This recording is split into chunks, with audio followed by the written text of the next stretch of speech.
Just 90 minutes west of Interstate 495, otherwise known as the Washington Beltway, you find this, West Virginia, another world, a place where they spit at the very mention of the capital. This is a state built on coal. It takes government regulation of its heavy industries almost personally, and their demise has left a hole. This state of West Virginia is bucking the economic trend right now. Across America, we're seeing unemployment levels falling. Here, it's started to climb up. But it's also a place where you find a spirited streak of independence. The abolitionist John Brown rose up here. The state motto favours the free-thinking mountaineer. You can't help sensing a constant air of self-defence. This West Virginia town of Harper's Ferry lies at the confluence of some of the fiercest fighting of the American Civil War. It changed hands 8 times. And that legacy of battle lies firmly within the state. West Virginia historically has made the highest contribution to the American military of anywhere else in America. No coincidence, perhaps, that this is the state in which Donald Trump polls highest.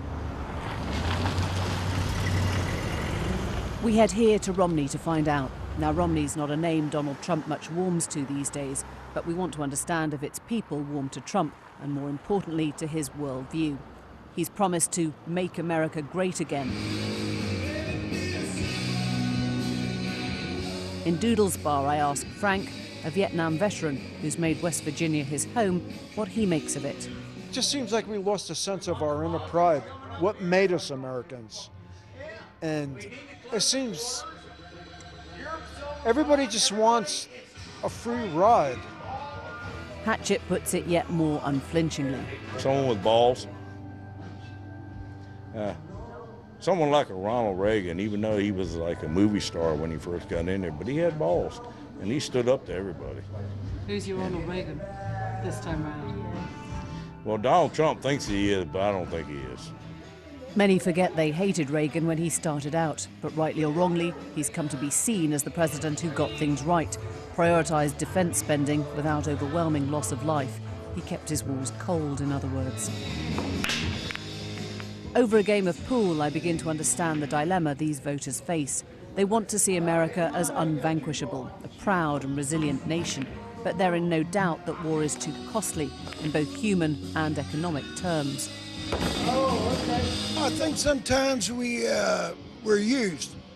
They expect us to do too much, and I think that really we are the best country in the world, that's for sure. But I think we can't take care of everybody. Trump's always made much of his affection for veterans, but it's hard to know how he'd interact with the world stage, isolationist or interventionist. Would he continue the retrenchment started, you might say, by Obama, or does making America great again involve military might?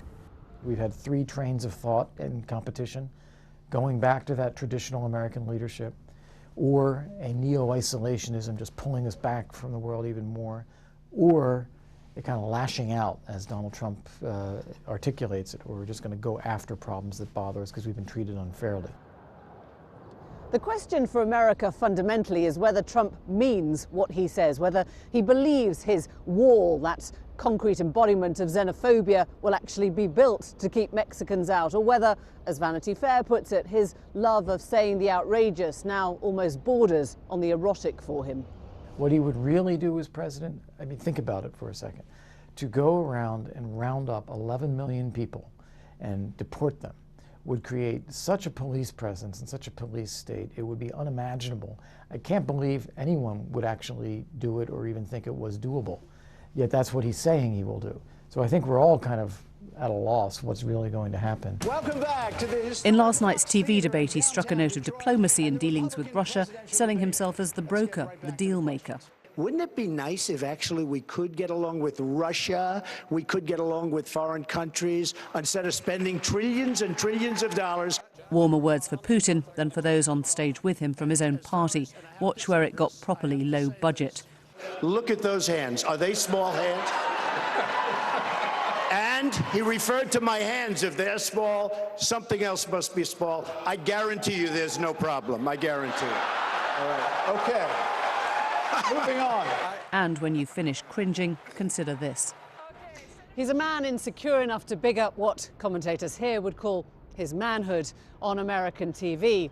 Perhaps if his sense of masculinity is that important, then all bets are off when it comes to how he sees America and her future military muscle.